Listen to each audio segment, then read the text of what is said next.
அவர் பார்த்தீங்கன்னா சினிமா துறைக்கு வந்து நடிக்கணும்னு தான் வந்தார். எப்படியாவது நடிகன் ஆகணும் அப்படின்னு தான் அவருடைய எண்ணத்தில் அவர் வந்தார் சினிமா துறையில். ஆனால் ஆரம்பத்தில் அவர் நடிக்கிறதுக்கு வாய்ப்பு கிடைக்கல. நடிக்கிறதுக்கு வாய்ப்பு கிடைக்காதனால ஃபோட்டோ ஃப்ளட்னு சொல்லுவாங்க. அது எப்படின்னா கேமராமேன் லைட்லாம் பண்ணிடுவார். ஒரு செட் இருக்குன்னு வச்சுக்கோங்களேன், அதில் அலங்கார விளக்குகள்னு சொல்லுவாங்க. ரொம்ப கஷ்டப்பட்டுக்காரு. வாய்ப்பு இல்லாமல் சினிமாவில் தவிச்சிருக்கிறாரு. அந்த காலகட்டத்தில் சின்ன சின்ன வேடங்கள் நீங்கள் பார்த்தீங்கன்னா பழைய படங்களில் சூரி வந்து பார்த்தீங்கன்னா டைலாக்கே பேசாமல் ஒரு கூட்டம் நிற்கும், அதுக்கு நடுவில் சூரி நிற்பார். இந்த மண்டாடிங்கிற படத்தினோட வியாபாரம் பார்த்தீங்கன்னா 60 கோடிங்கிறாங்க. காசு பணம் கொடுக்க வேண்டாம், இந்த மாதிரி சின்ன சின்ன உதவிகள், தொழில் ரீதியான உதவிகள், கொட்டாங்குச்சிக்கு ஒரு வாய்ப்பு, இல்லைன்னா வந்து ஃபர்ஸ்ட் லுக்கை ரிலீஸ் பண்ணி கொடுக்கறது, அந்த டைரக்டருக்கு வந்து ஒரு என்ஓசி கொடுக்கறது, கூட இருந்தவங்களுக்குலாம் சின்ன சின்ன வந்து சினிமா துறையில் அவர் இருக்கிற உயரத்துக்கு கொடுக்க முடியும். அந்த வாய்ப்பை கொடுத்தா அது எவ்வளோ பெரிய உதவியாக இருக்கும். அதுதான் மனிதம். உள்ளுக்குள்ள உறுத்தி இருக்கும்னு நினைக்கிறேன். அதனாலதான் கொட்டாங்கச்சி உடனே வந்து பாத்தீங்கன்னா மன்னிச்சிருந்த சூரி, நீங்க என்னைக்கு என்னோட நண்பர் தான், நான் எதுவுமே தப்பா பேசுறேன்னு சொல்லிடுறேன். அது சரி, அது நேர்மை. ரெட்ரோ மீடியா நேயர்களுக்கு வணக்கம். இந்த ஒரு இன்ட்ரெஸ்டிங்கான கான்வர்சேஷன்ல நம்ம கூட ஆஸ்கார் மூவிஸ் ப்ரொடியூசர் பாலாஜி பிரபு சார் இருக்கார். சார் வணக்கம். வணக்கம். Welcome to retro media. ஒரு வீடியோ ஒன்று பார்த்தேன் சார். அதில் ஒரு டைரக்டர் பேசுகிறாரு, நானும் சூரி சாரும் நெருக்கமான நண்பர்கள், ஆனால் அவர் வளர்ந்துட்டாரு, வளர்ந்ததுக்கு அப்புறமா அவர் எங்களுக்கு எந்த விதமான ஒரு உதவியுமே பண்ணலை அப்படின்னு சொல்லிட்டு ஒரு சில நேரத்துக்கு அப்புறம் பக்கத்தில் கொட்டாச்சி அவர்கள் இருக்காரு, அவரும் சொல்கிறார், ஆமாம் எங்கள் கூட தான் வளர்ந்தார் சூரி சார், ஆனால் பாருங்கள் அவர் வளர்ந்ததுக்கு அப்புறமா எங்களை மொத்தமாக மறந்துட்டாருன்னு. எனக்கு அந்த வீடியோ பார்த்ததுக்கு அப்புறமா ஒரு கேள்வி இருந்துச்சு சார். இப்போ எல்லாருமே லைஃப்பில் கஷ்டப்பட்டு வளர்றோம், கூட நிறைய நண்பர்களை பார்ப்போம், நிறைய பேர் கூட ட்ராவல் பண்ணுவோம், அப்படி எல்லாரையும் வளர்த்து வரணுன்றது அவசியம் கிடையாது இல்லை சார்.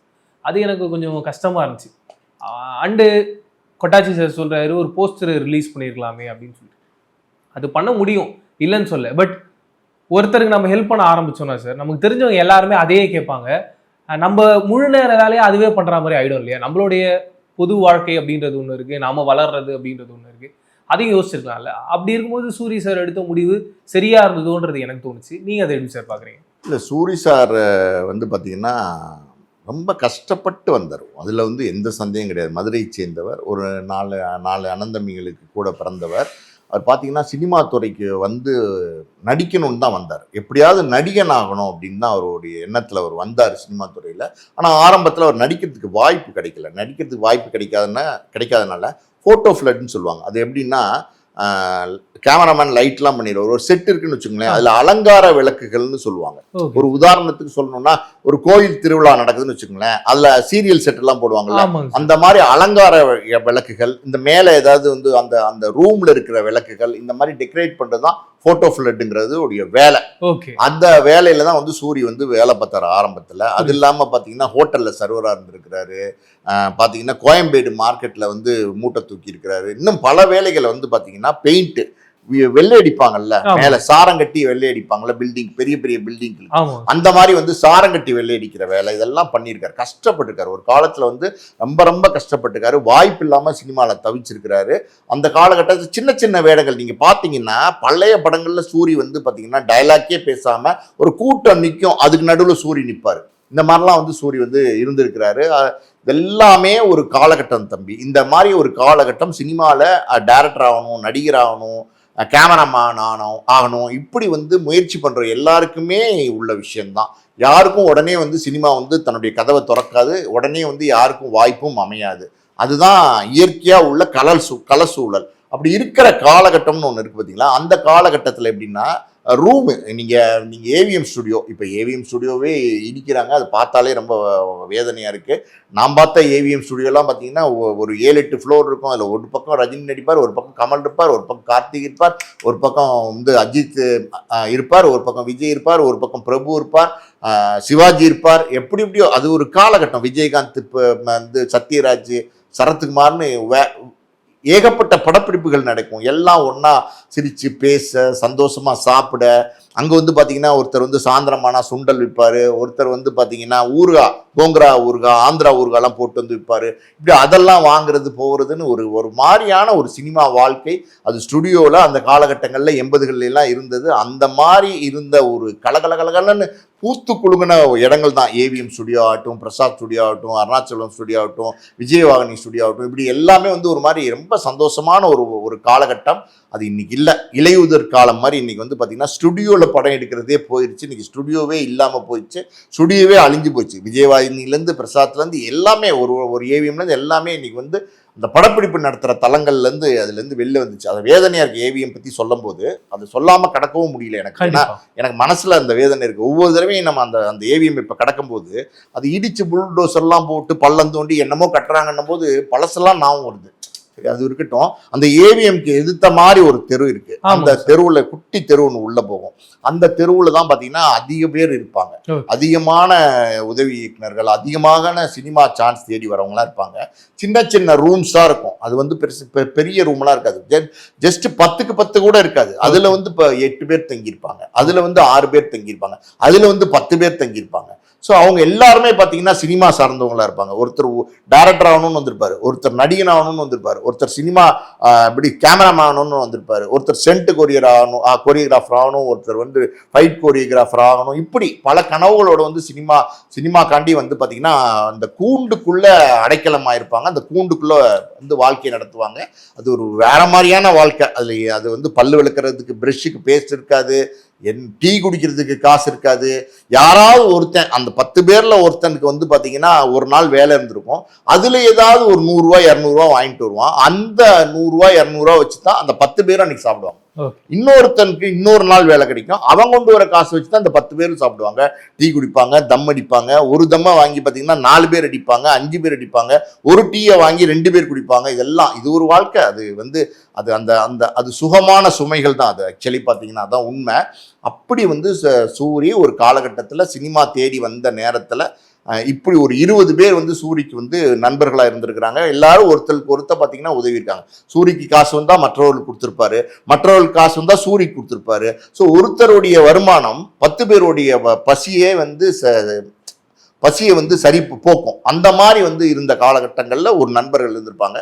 அந்த நண்பர்கள் எப்படிப்பட்ட நண்பர்களாக இருந்திருப்பாங்க? டே வாடா மச்சான் போடா, டே அப்படிடா இப்படிடா, ஜாலியாக பேச, ஒரு படத்துக்கு போக, ஒரு ஹோட்டல் போனா ஒரு இட்லி சாப்பிட்டாங்கன்னா ஒரு 4 பேர் சேர்ந்து ஷேர் பண்ணி சாப்பிட, ஒரு டீயை ஒன்னா குடிக்க, சிகரெட்டை ஒன்னா அடிக்க, அவன் துண்டு எடுத்து இவன் தோட்ட, இவன் சட்டையை எடுத்துட்டு அவன் போட்டு போக, எல்லாம் நடக்கதானே செய்யும். இதெல்லாம் நடக்கும்ல பேச்சுலர்ஸ் லைஃப்ல.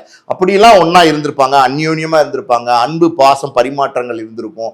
அந்த மாதிரி ஒரு வாழ்க்கை இருந்துட்டு யாராவது ஒருத்தர் வந்து பெரிய பிரபலமா மாறிடுவாங்க. இதுவும் இயற்கை. இது வந்து எப்படின்னா யாருக்காவது 1-2 பேருக்கு தான் அந்த 20 பேர்ல வாய்ப்பு கிளிக் ஆகும். அப்படி கிளிக்கான ஒருத்தர் தான் சூரி. ஸோ இன்னைக்கு கிளிக் ஆயிட்டாருன்னா அவர் கூட இருந்தவர், அதாவது ஒருத்தர் இயக்குனர் பேர் சொல்றாரு, வெற்றி வீரன். அவர் வந்து ஒரு சூரியோட இருந்த ஒரு நண்பர். இன்னொரு பக்கம் பாத்தீங்கன்னா கொட்டாங்குச்சியா, அவர் வந்து எல்லாருக்கும் கொட்டாச்சி, அவர் வந்து பாத்தீங்கன்னா எல்லாருக்கும் தெரியும். அவரும் வந்து ஒரு நடிகரா நிறைய படங்கள் இப்ப நடிச்சிட்டு இருக்காரு. அவங்க பொண்ணும் நிறைய படங்கள் நடிச்சிருக்காங்க. சரி, இந்த படத்துல அவங்க நடிச்சிருக்காங்க.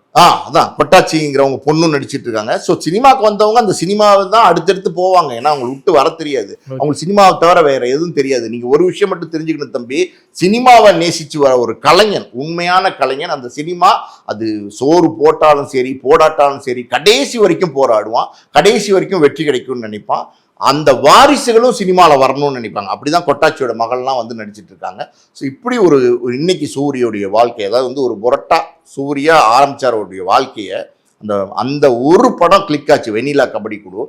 அந்த ஒரு காட்சி புரோட்டா வந்து சாப்பிட்டு அது ஒரு 25 புரோட்டா போட்டி வைப்பாங்க, 50 புரோட்டான்னு நினைக்கிறேன் போட்டி வைப்பாங்க. அதை வந்து சாப்பிட்டு பார்த்தீங்கன்னா அது அந்த சீன் வந்து பயங்கரமா ஹிட் ஆயிடுச்சு. அதுல இருந்து புரோட்டா சூரிங்கிற பேர் வந்துருச்சு. அடுத்தடுத்து நிறைய படங்கள், ஏகப்பட்ட படங்கள் நடிச்சாரு. காமெடினா நடிச்சாரு, நம்பர் 1 காமெடினா இருந்தாரு. ஒரு பக்கம் வடிவேலு, ஒரு பக்கம் விவேக், ஒரு பக்கம் பாத்தீங்கன்னா கவுண்டமணி செந்தில், ஒரு பக்கம் சந்தானம். இப்படிலாம் இருக்கும்போது சூரியன் ஒரு பெரிய காமெடி Comedy நடிச்சார், பல படங்கள் காமெடியாக நடிச்சிருக்கார். பெரிய பெரிய நடிகர்கள் ரஜினிலேருந்து கமல்லேருந்து விஜய் அஜித்லேருந்து எல்லா நடிகர்களோடையும் வந்து காமெடியா நடிச்சிருக்காரு.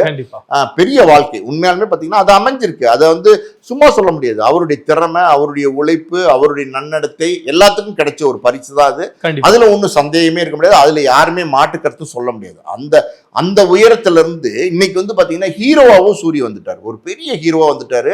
சூரிக்கு ஒரு பெரிய மார்க்கெட் வந்துருச்சு. எப்பா 20 கோடி 40 கோடி வியாபாரம் ஆகுது சூரியோட படம். அந்த அளவுக்கு வந்து ஒரு உயரத்தை அடைஞ்சிருக்காரு. இப்ப சமீபத்துல பாத்தீங்கன்னா ஒரு படம் நடிச்சிட்டு இருக்காரு, மண்டாடின்னு நினைக்கிறேன். இந்த மண்டாடிங்கிற படத்தினோட வியாபாரம் பாத்தீங்கன்னா 60 கோடிங்கிறாங்க அவருக்கு நடந்த வியாபாரம். அப்பனா இதெல்லாம் பாத்தீங்கன்னா மிகப்பெரிய சாதனை, மிகப்பெரிய அச்சீவ்மெண்ட். இது எப்படி நடந்துச்சுன்னா அது அவருடைய உழைப்பு கஷ்டப்பட்டு வந்தது தான். அதுல எந்த மாற்று கருத்து கிடையாது. ஆனா இப்படி வந்து கூட இருந்த ஒருத்தர் வந்துட்டாருன்னும் போது கூட இருக்காங்க பாத்தீங்களா, இந்த கொட்டாச்சி, இந்த வெற்றி வீரன், இவங்கெல்லாம் வந்து பாத்தீங்கன்னா அவங்களும் சினிமால தான் இருக்காங்க. அவங்களும் வந்து ஆரம்பத்துல சினிமால இவரோட ட்ரை பண்ணிட்டு இருந்தவங்க. அவங்களுக்கு வாய்ப்பு கிடைக்கல. இப்ப இவர் ஒரு பெரிய காமெடினா வந்துட்டாரு, பெரிய ஹீரோ வந்துட்டாரு. அந்த நேரத்துல இவங்களுக்கெல்லாம் சின்ன சின்ன வாய்ப்பு கொடுக்கலாம்ல, தொழில் ரீதியான உதவி. அதை செஞ்சா அது வந்து மிகப்பெரிய ஒரு மரியாதை சூரி மேலே ஏற்படுத்தி தரும். ஒன்றும் இல்லை, கொட்டாச்சிக்கு அவர் நடிக்கிற காமெடி படத்துல இந்த கேரக்டர் இந்த கொட்டாச்சி கொடுங்கன்னு சொன்னா சூரி சொன்னா கொடுப்பாங்கிற இடத்துக்கு அவர் வந்துட்டாரு, கொடுப்பாங்க. இன்னைக்கு ஹீரோவா நடிக்கிறார், இதை இவர் கொடுங்க கொட்டாச்சிக்குன்னா கொடுப்பாங்க. அந்த வெற்றி வீரன் கொடுங்கன்னா கொடுப்பாங்க.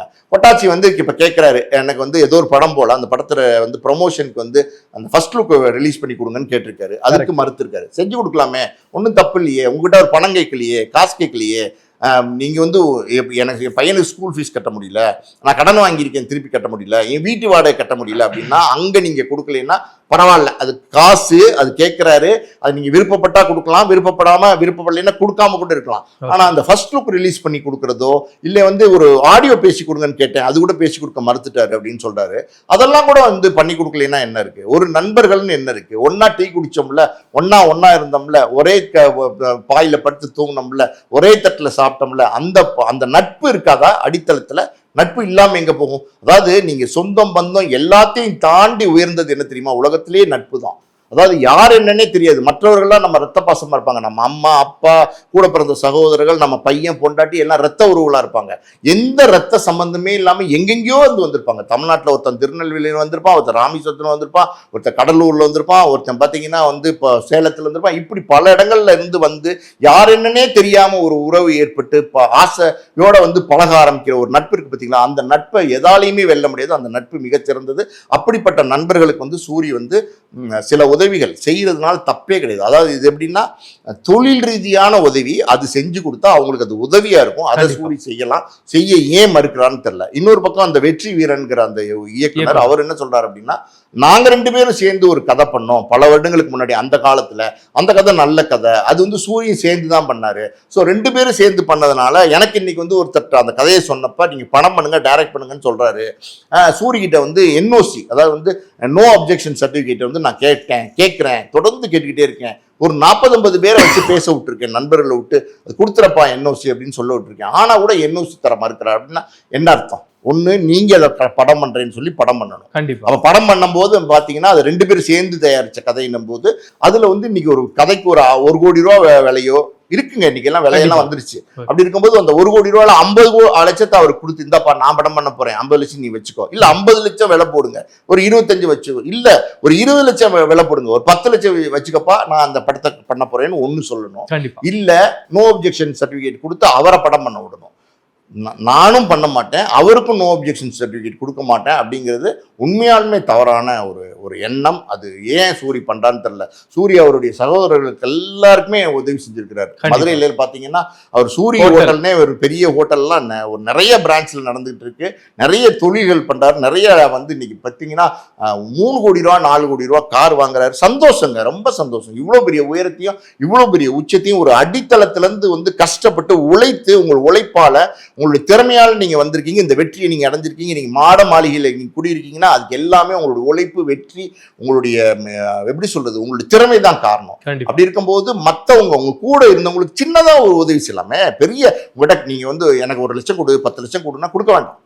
முடியாதா? கொடுக்க வேணாம். கொடுக்கலாம், கொடுக்கறதும் கொடுக்காதும் உங்க இஷ்டம். கண்டிப்பா. ஆனா இந்த மாதிரி சின்ன உதவிகள் செய்யலாமே, அதை கூட செய்ய மறுக்கிறார் அப்படின்னா, நீங்க ரஜினிகாந்தே எடுத்துங்களேன். ரஜினிகாந்தோட ஆரம்ப காலத்துல ராஜ் பகதூர்னு ஒரு நண்பர் ஆமா. கண்டக்டரா இருந்தவர், இவர் கண்டக்டரா இருக்கும்போது அவர் கண்டக்டரா இருந்தவர். இன்னைக்கு பாருங்க ரஜினிகாந்த் அவர் என்ன விழானாலும் ராஜ் பகதூரை முன்னாடி வந்து உட்கார வைக்கிறார். ரஜினிகாந்தோட அண்ணன் ராஜ் பகதூர், ரஜினிகாந்தோட மனைவி, ரஜினிகாந்தோட குடும்பம் அந்த அந்தஸ்துல கொண்டு வந்து உட்கார வைக்கிறார் பாருங்க. அப்ப எவ்வளவு உயரமான ஆள் பாருங்க. நீங்க வந்து வள்ளின்னு ஒரு படம் எடுத்தாரு, நட்ராஜ்னு ஒருத்தர் தாடி எல்லாம் வச்சிருப்பாரு.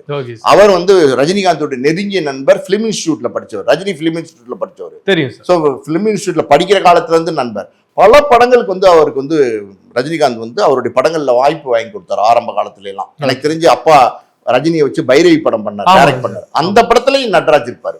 ரஜினி தான் அப்பாட்ட சிபாரிசு பண்ணார். சார் இந்த என்னுடைய ஃப்ரெண்டு சார், ஒரு வாய்ப்பு கொடுங்க சார், இந்த கேரக்டருக்கு கொடுத்தா நல்லா இருக்கும் சார் அப்படின்னும் போது, சரி ரஜினி கொடுக்குறோம் அப்படின்னு சொல்லி கொடுத்தாங்க. ஸோ அவர் சிபாரிசு பண்ணா கொடுப்பாங்கன்னா கொடுக்கறதுக்கு சிபாரிசு பண்ணார். அந்த நண்பர் வந்து நடிச்சார். ஸோ இப்படி நிறைய படங்களுக்கு சிபாரிசு பண்ணார். அன்புள்ள ரஜினிகாந்த்னு ஒரு படம், அது தயாரிச்சு அந்த படத்துல நடிச்சு கொடுக்குறாரு ஒரு கேமியோவா. ரஜினி பீக்ல இருக்காரு. அடுத்த வாரிசு அது இது முரட்டுக்காலைன்னு இருக்கும்போது அந்த அன்புள்ள ரஜினிகாந்த் படம் வந்து அந்த அந்த அந்த நண்பருக்காண்டி பாத்தீங்கன்னா நடிச்சு கொடுத்தாரு, அவர் டைரக்ட் பண்ணார். அதுக்கப்புறமும் பாத்தீங்கன்னா ரஜினியே சொந்த படம் ஒண்ணு எடுத்தார், வள்ளின்னு ஒரு படம், அவர் டைரக்டரா போட்டார். ஆரம்ப காலத்துல ரஜினிக்கு வந்து இந்த எப்படி சொல்லு புதுப்பேட் கார்டன்ல இருந்தப்ப வீடு கொடுத்தவர், கூட இருந்து சாப்பாடு போட்டவர், ஹெல்ப் பண்ணவர், பெட்ரோல் பைக்குக்கு ஸ்கூட்டருக்கு பெட்ரோல் கொடுத்தவர், சிகரெட்டுக்கு காசு கொடுத்தவர், டீக்கு காசு கொடுத்தவர், அவங்களுக்கெல்லாம் இன்னைக்கு வந்து பாத்தீங்கன்னா அருணாச்சலம் படத்துல வந்து உதவி பண்ணார். இதுதான் உதவி, இதுதான் நன்றி மறக்காத செயல். இதே மாதிரியான உதவிகள் விஜய் சேதுபதி செய்யறாரு. அவர் கூட இருந்து ஆரம்ப காலத்துல இருந்தவங்க பல பேருக்கு வந்து விஜய் சேதுபதி வந்து உதவி செய்யறாரு. இயக்குறதுக்கு வாய்ப்பு கொடுக்குறாரு, ஃபர்ஸ்ட் லுக் ரிலீஸ் பண்ணி கொடுக்குறாரு, ஆடியோக்கு வந்து பாத்தீங்கன்னா ஒரு ட்வீட் போடுறாரு. ஒரு ட்வீட் போடுறதுனால என்னங்க ஆயிரப்போகுது? வீட்டுல இருந்துட்டு ஒரு ட்வீட் போட போறீங்க, விஜய் சேதுபதி போட்டா அது எல்லாரும் பார்க்க போறாங்க. சோ அந்த புகழும் வெளிச்சமும் ஆண்டவன் உங்களுக்கு கொடுத்துருக்கான்ல, அவ்வளவு பெரிய உயரத்தை கொடுத்துருக்கான்ல, உங்களோட கூட இருந்தவங்களுக்கு நீங்க அந்த உதவியை செஞ்சு கொடுக்க கூடாதா? அதை வந்து விஜய் சேதுபதி செய்யறாரு. யோகி பாபு மகாபிரபுன்னு ஒரு படம் வந்துச்சுல்ல, அதோட டைரக்டர் பேர் மறந்துருச்சு. அந்த டைரக்டர் யோகி பாபுவோட நெருங்கிய நண்பர், ரூம்மேட், அவருக்கு படம் கொடுக்குறாரு. ஸோ யோகி பாபுடைய பல நண்பர்களுக்கு வந்து யோகி பாபு தொடர்ந்து உதவி செஞ்சுட்டு இருக்காரு. ஏன் நீங்க வந்து பாத்தீங்கன்னா நம்ம சிவகார்த்திகேயன் ஆரம்ப காலத்துல கஷ்டப்பட்டு இருந்த காலத்துல அது இதெல்லாம் நடிச்சிட்டு டிவி ஷோஸ்லாம் பண்ணிட்டு இருந்த காலகட்டத்துல அவரோட கூட இருந்த பல பேருக்கு, அந்த விஜய் டிவில இருக்கிற பல பேருக்கு சிவகார்த்திகேயன் வந்து வாய்ப்பு கொடுத்துட்டு இருக்காரு. அவர் வந்து ஹெல்ப் பண்ணிட்டு இருக்காரு. இன்னொரு பக்கம் சந்தானம் லொல்லு சபையில இருந்து வந்தவர். அந்த லொல்லு சபை டீமே சந்தானம் தான் பாத்துக்கிறாரு. தெரியுமா?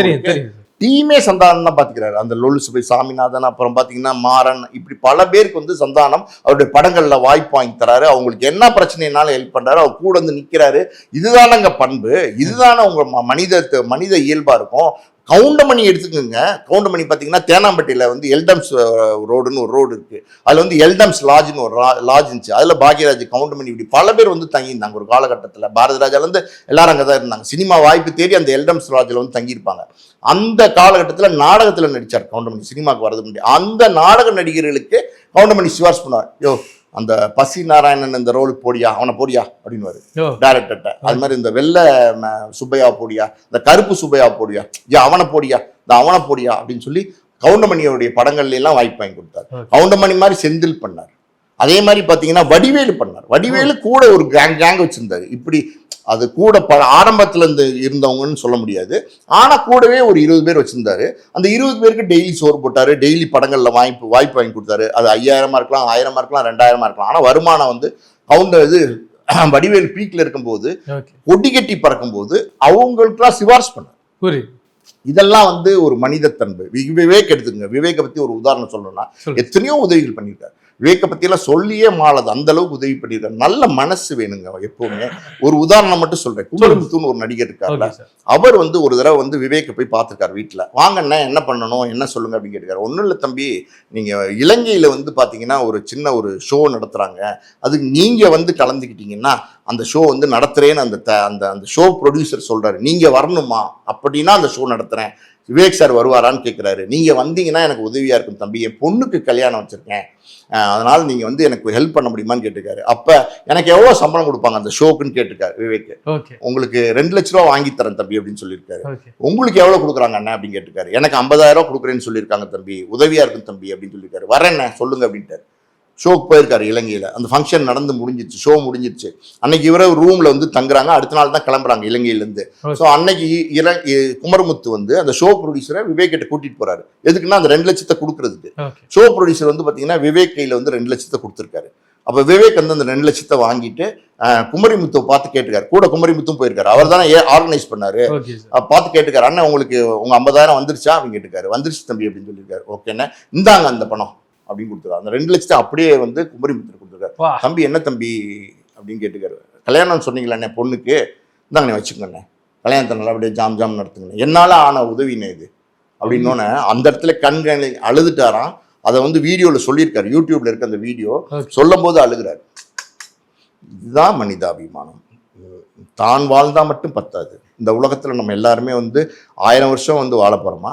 இல்ல சார். 500 வருஷம் வாழ போறோமா? அதிகபட்சம் ஒரு 80 வருஷம். அதுவே அதிகம். அதுவே அதிகம். புரியுதா உங்களுக்கு? அப்படி இருக்கும்போது நீங்க வந்து ஒரு மரம் கூட நிழல் தருது இல்ல, தருதா இல்லையா? மரம் கூட கனி தருது இல்ல, தருதா இல்லையா? அப்படி இருக்கும்போது நீங்க உங்களுக்கு கூட இருந்த உங்களுடைய நண்பர்கள் அவங்களுக்கு காசு பணம் கொடுக்க வேண்டாம்.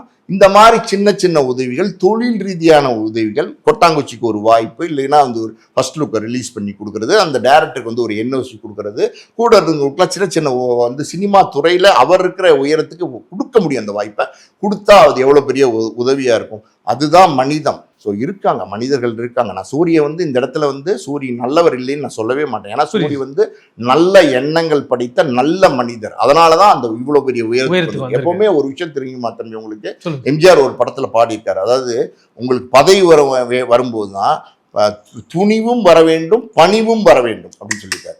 ஸோ துணிவு அப்படிங்கிறது ஒரு கான்ஃபிடென்ட்டாக இருக்கணும், அதே நேரத்தில் பணிவும் இருக்கணும். காசு வந்துருச்சு, பதவி வந்துருச்சு, 3 கோடி கார் வந்துருச்சு, ஆடம்பரமான பங்களா வந்துருச்சு, எல்லாம் வந்துருச்சு. ஆனால் அது எதுவும் நிரந்தரம் இல்லை. அதை நீங்கள் முதல்ல உணரணும். யாருக்கும் எதுவும் இந்த உலகத்தில் நிரந்தரம் இல்லை. கூட இருக்கிறவங்களுக்கு நம்மளால் முடிஞ்சது, என்னால் முடிஞ்ச ஒரு 10 ரூபா தான் கொடுக்க முடியும்னா கொடுப்பேன் நான். அதுதான் என்னுடைய இயல்பு. ஸோ அப்படிதான் இந்த எப்படி சொல்கிறது, உதவிகள் செய்யப்படணும். நட்புக்கு அதுதான் அடையாளம். சூரி நல்ல மனிதர், கஷ்டப்பட்டு உழைச்சி இவ்வளோ பெரிய இடத்துக்கு வந்திருக்கார். அவர் ஏன் இப்படி செய்கிறாருன்னு தெரில. நம்ம முழுக்க முழுக்க சூரிய தவறான மனிதர்னு எந்த இடத்துலையுமே சொல்ல முடியாது. ஏதோ ஒரு காரணங்கள் இருக்கலாம். அந்த காரணங்கள் எதுவாக இருந்தாலும் அதை மனதிலிருந்து தூக்கி போட்டு அவர் கூட இருந்து ஆரம்பத்திலிருந்து அவருக்கு சப்போர்ட் பண்ண, அவருக்கு தோளாக இருந்த, துணையாக இருந்த நண்பர்களுக்கு அவர் உதவி செய்யணும். அதுதான் நல்லது. கண்டிப்பாக சார். கடைசியாக இந்த வெற்றிவேலன் சார் டேரக்டர் இருக்கார்ல, அவர் ஒரு இடத்துல மென்ஷன் பண்ணுறாரு. சூரி சார் ஒரு வீடியோ போட்டிருந்தார். ஒரு பெயிண்ட் அடிச்சுட்டு இருப்பாரு. நானும் அப்படி ஒரு வேலையை பண்ணியிருக்கேன். அவர் சொல்கிறாரு, நீங்கள் என்னைக்கு பெயிண்ட் அடிச்சிங்க? நான் இத்தனை வருஷமாக அவங்க கூட இருக்கேன், நீங்கள் அதெல்லாம் பண்ணதே இல்லை அப்படின்னு ஒரு பாயிண்ட் அவர் முன்வைக்கிறாரு. எனக்கு அது ஆச்சரியமா இருந்தது, என்னடா அது அப்படின்னு சொல்லிட்டு.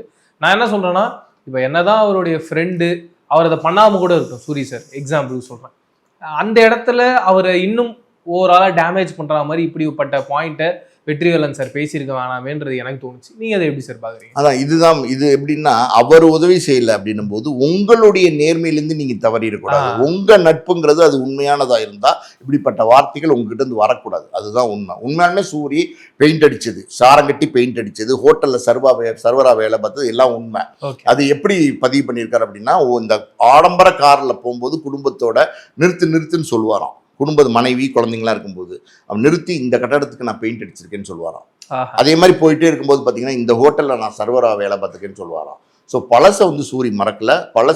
சூரி இதெல்லாம் பண்ணதெல்லாம் உண்மைதான். இது அடித்தளத்திலேருந்து கஷ்டப்பட்டு இவ்வளோ பெரிய இடத்துக்கு வந்ததெல்லாம் உண்மைதான். ஆனால் அதெல்லாம் எதுவுமே இல்லைன்னு பேசுறதும், அதெல்லாம் வந்து தனக்கு வந்து ஒரு வாய்ப்பு கொடுக்கல, தனக்கு ஒரு அங்கீகாரம் ஏற்படுத்தி கொடுக்கல, உதவலைங்கிறதுக்காண்டி இப்படி பேசுறதும் தப்பு. அது வந்து எப்படின்னா, அந்த விஷயத்திலேயே நேர்மை இருக்கணும். ஏன்னா அவர் கஷ்டப்பட்டு வந்ததுங்கிறது எந்த மாற்று கருத்து கிடையாது.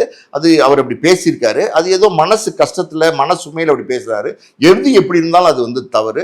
கொட்டாங்குச்சி கூட ஏதோ ஒரு கருத்தை தெரிவிச்சிட்டாரு. மன்னிச்சிருங்க சூரி, நீங்க என்னைக்கா இருந்தாலும் என்னோட நண்பன் சொல்றாரு. அதுதான் உங்களுக்கு பேசிட்டாரு. ஆனா ஒரு ஆவேசத்துல உறுத்தும். நீங்க என்ன வேணா எது வேணா செய்யலாம், ஆனா மனசாட்சின்னு ஒண்ணு இருக்கு, உள்ளுக்குள்ள உறுத்தி இருக்கும்னு நினைக்கிறேன். அதனாலதான் கொட்டாங்குச்சி உடனே வந்து பாத்தீங்கன்னா, மன்னிச்சிருங்க சூரி, நீங்க என்னைக்கு என்னோட நண்பர் தான், நான் எதுவுமே தப்பா பேசுறேன்னு சொல்லிடுறேன். அது சரி, அது நேர்மை. ஆனால் வந்து இப்படி வந்து அவர் உதவி செய்யணுங்கிறது உண்மை, செஞ்சா நல்லது. ஆனால் செய்யலைங்கிறதுக்காண்டி இப்படி பேசுறதும் தவறு. சூப்பர் சார், நிறைய விஷயங்கள் பேசணும். மீண்டும் சந்திப்போம். நன்றி.